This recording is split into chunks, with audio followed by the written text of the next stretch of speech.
excited. It's been a lot of fun. It's my very first fashion week, so I'm enjoying myself. I think the most important thing is to be less concerned about starting your own design house and really going to work for someone that you admire, whose work you love. 13 years ago, you had a vision. Tell us that vision. The vision was that there were several students who were interested in not only singing the gospel music, but singing, period. It showcases for the world how important FIT is to the industry and the great respect that clearly people have for us and the esteem in which we're held.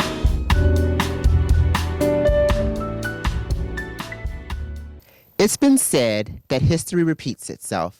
And today, I am here at the archiving station for the Fashion Institute of Technology, where Ms. Karen Cannell, who heads up the archiving department, will get up close and personal with us and show us all the beauties that are right here on campus for FIT students. You're tuning in to Real Talk with Zadrian Smith. What do we have archived so far? What in regards to volume? How much do we have? And what type of subjects and genres do we have? Well, let's take it one by one. Volume.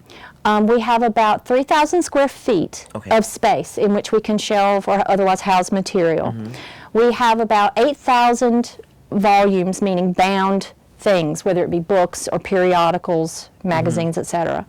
We have about 300,000 works of art on paper, sketches, illustrations, pochoirs. 300,000? And in fact, just last May, we accessioned another 30,000 in one collection. So we're growing, to say the least. That alone is a collection 10% greater after one accession. But in terms of, in archival terms, we measure by the linear foot. Okay. One 12-inch span is a linear foot. Okay. How much shelf space in length is it going to take? Okay. And we have about, I would say about 2,000 linear feet of material.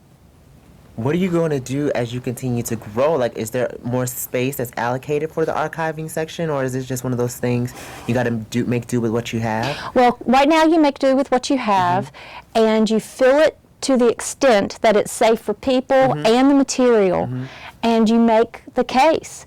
Once you're at capacity, that's when you have to say to decision makers that, you know, we cannot expand the knowledge base of the college. At this point, we are at capacity. And when you pose it that way, I think it's a lot stronger than saying we're out of space. Exactly. Because what we're trying to do is make available the nuts and bolts material that students can come up with new ideas, new knowledge. And if that's at its capacity, then I find the mission of the college in jeopardy. I think it's interesting, you speak about, you know, creating new ideas and innovative ideas. And I think it's interesting that, honestly, I did not know we had this outlet on our campus because I think the past can stimulate so many new ideas. You can see what was working, what was efficient. Why do you think a lot of students don't know that this room, as you said earlier, is accessible to students, to faculty, to alumni, to come and learn? Like, I just saw a copy of Vogue 1907, and I'm just amazed. It's a plethora of information available to us. Why are we not aware? I think a lot of students don't use the library as a whole to start there because of the wealth of information, the valid and useful and relevant information that is now accessible via the World Wide Web on the internet. The relevance of libraries, though, and librarians is still the same, to be a mediator between those searching for information and the information that's really going to satisfy their need. You can find just about anything you want on the web, but is it really what you're looking for? Or, as some studies have shown, students, what they start out thinking they need actually regresses as they search on the internet because they become more and more pacified with what it delivers. Okay.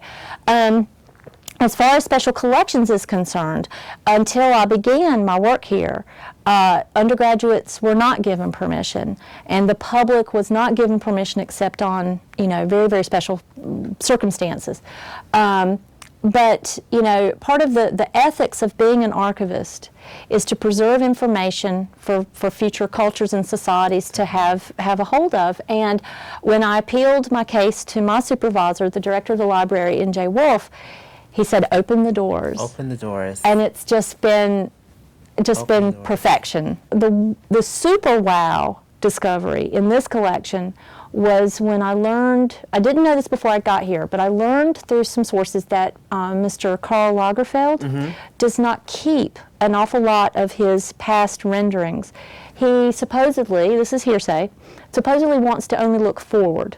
Doesn't want to be reminiscent or nostalgic. Yes. He only wants to keep looking forward. Now, I think it's interesting how much, if you could guesstimate, how much history or documents from the past do you think we've lost that's not there? Oh, well, shall we look at WFIT as an example?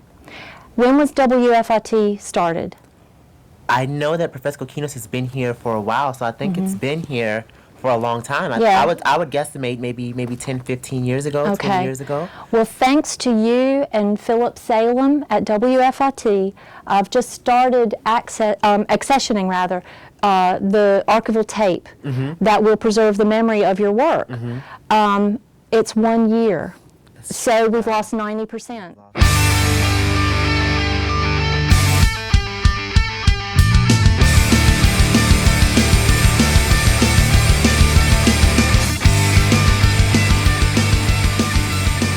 I Want You. The Special Collections and FIT Archives has an internship program. We rotate every semester. We have 3 slots available every semester. Each internship is very project specific, and if you have a passion that we can cultivate here in the Special Collections and FIT Archives, I really want you. There's a lot of opportunity, so come and talk to me about it.